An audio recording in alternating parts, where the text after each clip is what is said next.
Hey guys, it's Mr. Murray. Last time we talked about what goes into an atom, and this time we're going to talk about how an atom can sort of become more stable.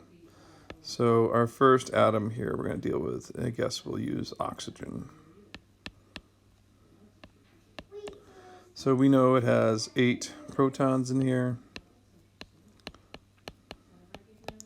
and because its mass is 16, it's going to have 8 neutrons in here.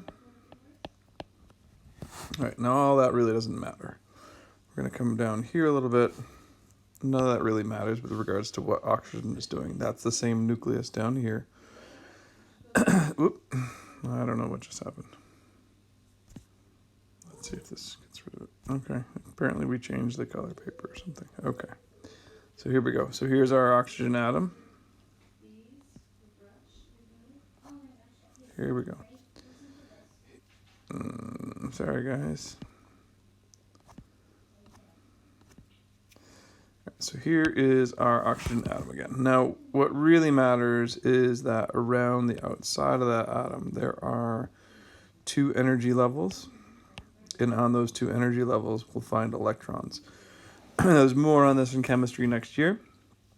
But what we really need to remember is that for every energy level, you're going to putting in different amounts of electrons to become what's called a stable energy level or a stable valence shell. More on that in a moment.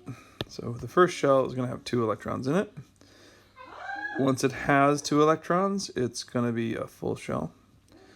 The next shell for oxygen is going to have 6 electrons in it. Okay. All right, why do I care and where did I get that number from? So this is the oxygen atom. And atoms will have no net charge. Okay. Isn't that great? Well, what do you mean, Mr. Mark? What are you talking about? So what I'm saying is this. These electrons that we have, that we just saw, are going to have no net charge. I'm sorry, the whole atom is going to have no net charge. So we already said in here there were 8 protons, and those have a positive charge. Now, the whole thing, if we count all these electrons, 1, 2, 3, 4, 5, 6, 7, 8, look at that. We have 8 electrons. Yay. So if I add up these negative things and these positive things, guess what I get to? I get to a net charge of 0. Okay. All right. So there is our oxygen atom. All right. So here's the deal. Those shells that we were just talking about. So atoms are going to do one of 3 things to make those shells full. So looking back here, okay, the first shell that we have can fit 2, and we filled it. The second shell can have 8, and we did not fill it.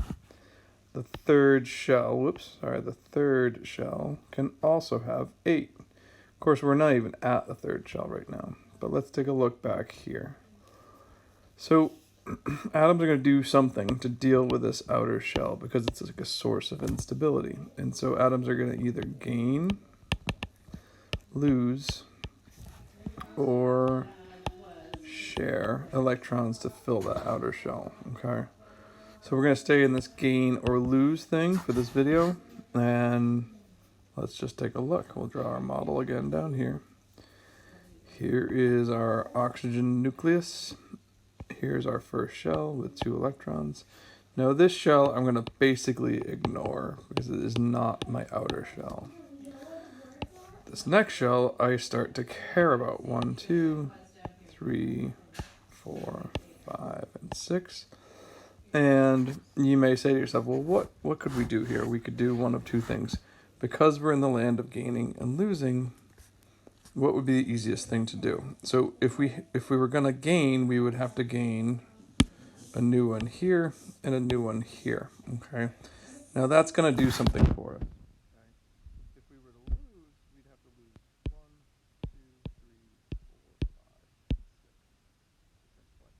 3, 4, 5, 6. And that just seems like a lot. The other thing about this is that this has to do with electronegativity. This has to do with a lot of other reasons, but oxygen is going to be is going to be a gainer. He's going to gain electrons to fill that outer shell. All right, so let's look at what happens when it does. We're going to go back to that model. We'll give you a little bit more in that nucleus. We're going to put our protons there in the nucleus. Here's our first shell, 2 electrons. Here's our next shell, 1, 2, 3, 4, 5, 6.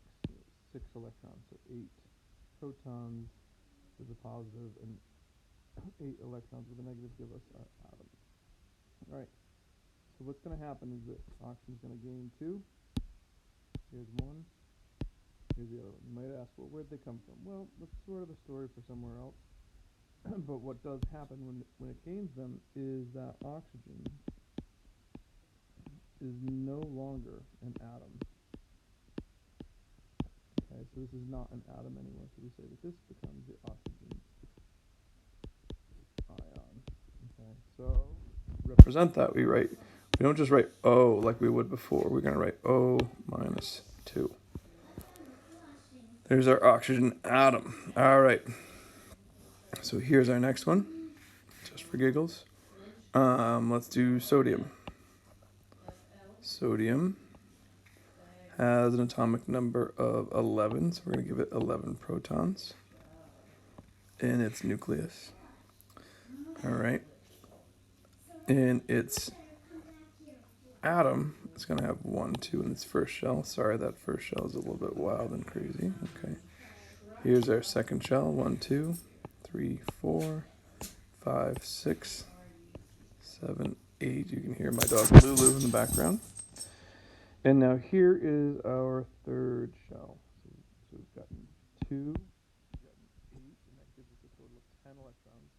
Of course, for our atom here, this is the sodium atom. Okay. We still need 1 more electron. So we're going to put it in this outer energy level. Here it is.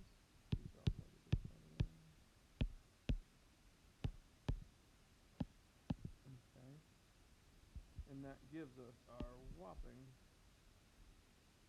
11 electrons, which cancels out those 11 protons. All right. That's our atom. So what happens next is the question. Well, let's see. What could we do? We could gain. How many would we have to gain? We'd have to gain 7, or we could just lose. If sodium loses, right? What are we going to do? Let's pick this color here. We're just going to cross out that electron, okay? When we cross out, guess what? It's gone. So what kind of a shell do we have? Well, let's take a closer look. Ooh, let's do a funky color here. Let's do oh, purple's nice. All right. So when we get rid of that electron, we don't have that outer shell anymore that we just saw, and so we have this shell here that has 8 electrons in it. And is that a full shell? Yes, it is a full shell. Huzzah. So that's how atoms are gonna gain or lose. This is basically just what we talked about in class. Our next video is going to be all about how they share. Thanks for listening.